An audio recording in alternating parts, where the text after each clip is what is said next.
আল্লাহ তাআলা বলে, বান্দা হিসাবের সময় তো কাছাইয়া গেল, আখিরাত তো চলেই আসলো, কিয়ামত তো চলেই আসলো, আজও তো তুমি গাফিল হয়েই রইলা।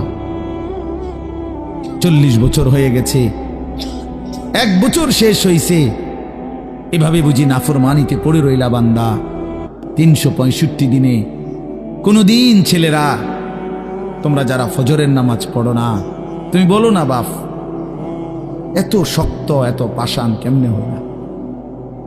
1টা বছর কোনদিন ফজরের নামাজ পড়ো নাই, এত বড় নিকৃষ্ট জানোয়ার মুসলমানের বাচ্চা কেমনে হয় বলেন? এত বড় জানোয়ার একটা মানুষের বাচ্চা কেমনে হয়?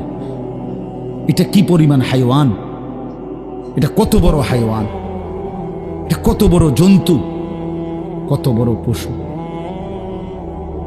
1 বছর 365 দিনে এই হাইওয়ান কোনদিন ফজরের নামাজ পড়ে না। শুধু 1 বছর, খবর নিলে দেখবেন 10 বছর, খবর নিলে দেখবেন 5 বছর।